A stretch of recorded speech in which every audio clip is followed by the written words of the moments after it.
welcome to Playing in Traffic. Welcome all 205 subscribers. Thank you for taking this journey with me. And today, I'm gonna have to flip this so you can read the sign there that says Ridge Avenue.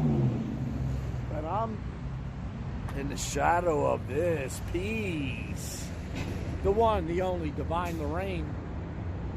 And today's video is very specific about one of my favorite, and there's a runner right there, because that's what we're actually going to be discussing today. Is, you know, we're here Broad and Fairmount, Broad and Ridge, Divine Lorraine. We must be talking about Broad Street. Well, that's kind of a stupid way to come to get to that point, but not necessarily talking about Broad Street. But the Broad Street Run is coming up. And I had to make my way down here first Sunday in May, except for the pandemic year, which had, got moved into October. But it's first Sunday in May, and I think I'm going to change locations to continue. So welcome to Playing in Traffic as we discuss the Broad Street Run. So my original goal with shooting a video was, and I may still title, So You Want to Run the Broad Street Run. So my original goal was to ride the whole run. But you know what? I don't think it's realistic. This little baby can get about 20 miles. I mean, I could ride it from Einstein up by Olney Avenue where the race starts and take it all the way down to the Navy Yard, but then I was like, I'm not taking the sub all the way back. So let me just pinpoint my favorite area of the run. Now, don't get me wrong, the run itself, all of it is something that I really enjoy because of all our buildings. They're my favorite spot of running this thing. Every intersection you go past, especially the north side, north of City Hall. So the run starts all the way up at Olney Avenue. Well, little north of Olney Avenue at Einstein. And, you know, you'll be coming down and catching the Boner Building. You got the Botany Building. You got the Divine Lorraine. You got all these great buildings. And, oh, by the way, every intersection you pass, mostly the major ones, all have either like, people come out, man, and it's 7:30 in the morning. A lot of times it's cold. A lot of times it's raining. Most of the time it's windy. And, you coming down 7:30, and you got people all over every one of these lights and intersections. People all over the place come out to really root the runners on, which is, let me tell you something. I love that. I ran it 3 times. I ran it for the first time when this old goat turned 50, because I'm that smart. Look, I ran for a long time, probably the better part of 3 decades. I'll have to count them up. I'm not sure. It's somewhere around that. And it wasn't until I turned 50 that I run the Broad Street Run. And by the way, that's probably not the best, especially if you've been a lifelong runner. I probably run since 1995, all the way up to about 2020, maybe 2021. But to wait to that point to run it, I'm glad I did it. I did it 3 years. So I think it was 2017, 2018, 2019. And, just for all the intersections to be filled with either bands playing, people out there just hooting and hollering and keeping you. Oh man, I'm telling you, it's amazing. You're going to go through damn near 11 neighborhoods in this city, maybe even more, running this thing. It's an absolute cultural education when you're running it.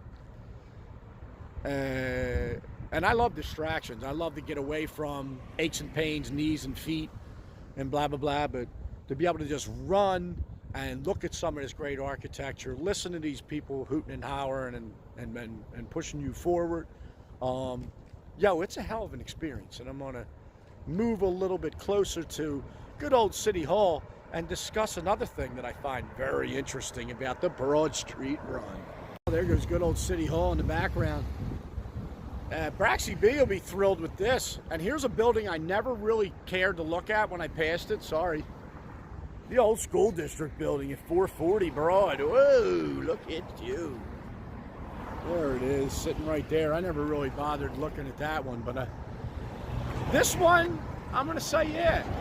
I like to look at this one. So we're at what? I'm going to say we're just south of Spring Garden. Okay? Just south of Spring Garden Street. And so this, again, busy intersection. Probably super populated during the Broad Street Run, which, by the way, started going in 1980. So when you see, like, it's interesting, like, people will use any old way to get around people. They're celebrating this year's runs with the fact that 40,000, first time they hit 40,000 runners since COVID. So you got 40,000 runners. It does get pretty, it's busy. It's busy the whole way through, especially for a runner like me. I was at 50 years old, I wasn't running very fast anyway. But so you start the Broad Street Run at 7:30 in the morning. Cold, windy, could be raining. You put in about 3 to 4 miles. It'll probably get you right around this area here, around Spring Garden, the old Inquirer building, right? Pretty sure that's what that is. Well, by the time you get down here, you're starting to heat up. And one of the things you want to do when you start the Broad Street Run is wear something you can let it go. So say you start with a hoodie. Wear that ratty old hoodie you were going to throw out anyway. Start the run with it. And guess what? And you keep your eyes peeled to the frickin' street, because there's going to be piles and piles of clothes up and down Broad, especially around here, because people start heating up. The body temperatures start heating up. And at the end of the day, well, not the end of the day, you look at the 3 mile mark of the race, you're going to start seeing them hoodies come off. And they're going to be going on here. Sometimes you're going to get the ignorant runner that just throws in the middle of the street like an idiot. And so you keep your eyes peeled down. You wear some ratty old clothes that you probably could throw in the trash on the way down. Sometimes they have donation boxes for it, I think. But that's one of the cute, look, if there's any advice as a runner, Broad Street runner, one thing you want to do right away is take inventory. Man, right away, give me that ratty old hoodie, because I'm going to dump that off and drop it right in the street, preferably on the sidewalk where people really aren't running. You'll see big piles of clothes. So, very unique scenario right there to begin with. I got a long form video coming out soon about scumbag landlords, and you know what? Somebody's down there speaking on it. And you know what? Go ahead and be loud as hell, man. Be loud. Down here, put some money into these homes. You're raping people down here. Big money, and you leave the house, go, and we all see it, and you're a bunch of pigs. The lady down here talking about it. All right, back to friggin' live action. And here we are. I want to show you this right now. Here we go. We got ourselves a Broad Street Run flag, as we should, at one of the wildest areas to just jog around, run through, right around City Hall. Here we go. It's City Hall. You're up there. There it is. And yeah, this is the spot. There's always music here. There's always bands playing here. We got, and what you're going to do is you're going to come right through here and go around City Hall. And the reason why I say that specifically about going around City Hall is because there was a point in 1980 and 1981 where you went through City Hall, right through the courtyard, right through the middle, right through the opening right there. You see it right there. You would go right through the middle, and then I guess, I don't know, you know what, again, when you're talking about 40,000 runners, when you're talking about 40,000 runners, it gets a little tight even in there to funnel them through there. So by, I guess, 1981 or 1982, they started getting the volume where it was like, you know what, we gotta go around City Hall. And that's what you'll do. You'll come right around here with all the bands playing and watch take a peek at one of the most iconic buildings in the United States, the City Hall building. And that's one of the real beauties of this run, for me, it was always the architecture. Okay, it was always the architecture. And for me, everyone's different. And then, so here's just to make a mention about the run itself. This, as goofy as this angle is, okay. So yeah, so people love the Broad Street Run. If you're running it for the first time, and most of us runners were very competitive, self-competition really when it comes down to it. You always, everything's time-based. What did I run? Whatever your particular run is. I used to work out in Pennypack. I'd work out in Manayunk. I'd work out in the mountains. I used to have a place up there. So you got the Air Stinner. All these things translate into a fast-paced time at the Broad Street Run. Arguably, from start to finish, downhill. I felt like from Olney to City Hall was its strongest downhill, with an increase in elevation on the way from south of City Hall down to the Navy Yard. And but runners' fastest runs in clocked runs, distance runs, 10-mile runs, Broad Street Run's going to be that one. You're probably going to do it yourself. And what I mean by that is your best run, your best 10-mile run. But for anyone that hasn't run it, go do it. Don't be like me.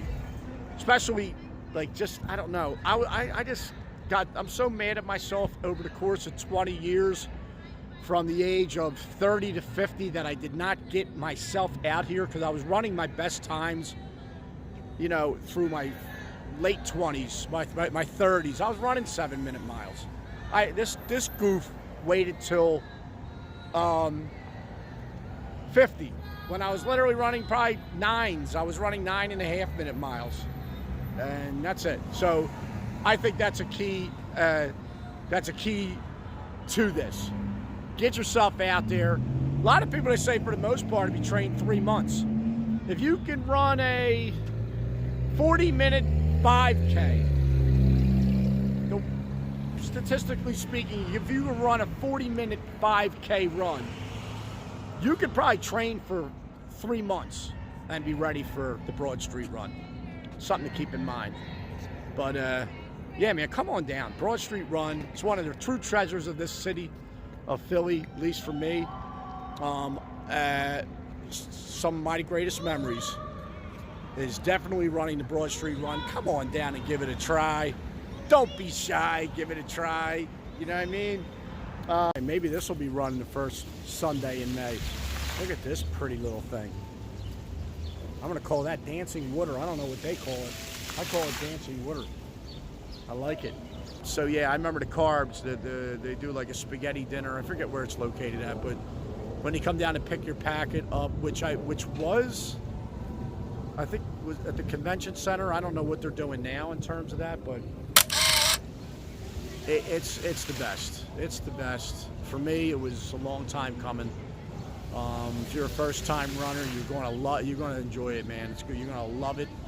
You park at Wells Fargo Center's parking lot, but that's what you do. You park in South Philly down towards the end, which is the Navy Yard, just south of the Wells Fargo Center. When you get to Oregon Avenue, when you get to Patterson Avenue, be happy with yourself. You know, you're probably at the 9.1 mile marker, because you still got another 3/4 of a mile to go. I know it's deeper than I thought into the Navy Yard to finish. And yeah, so this is just a shout out to all y'all running that Broad Street Run. Keep at it. I wish you the best. If you do run it, if you have run it, why don't you leave some comments in the video? Leave some comments at the bottom. It could be your best time, what you enjoy most about it. It's just, I love talking to people that do it. We were working at the Wells Fargo Center. I forget what event, kind of doesn't matter, really. There was a gentleman that was posted at my spot with me, and we got into a conversation about the best pizza places. You know, mine, I really dig Santucci's. I really dig Gyro's. You know, I'm coming from Northeast Philly, Oxford Circle area, so that they were kind of the spots that I would go to. But let me tell you something, this guy went, he was a cop too, and just the reason why I say that is because it made it easy for him to get here. 16th and Sansom, Joe's Pizza. And this dude was like, yeah, nah, man, Joe's is the best. And I went, all right, dude. You know, when he bought that, he came down here, and I think he put his lights on because, you know, there's nowhere really to park down here for civilians. I'm here because I'm on the one wheel. The one wheel's one way of getting into Center City pretty good. I navigated Joe's Pizza. You know, he didn't lie. It is freaking probably one of the best pizzas I've ever had in the city, so I had to stop and check it out. I will put the details of it in the video right after I get done flapping my lips about it. So there you have it. Joe's Pizza, 16th and Sansom. Yo, that is no joke, man. They got great pies in there.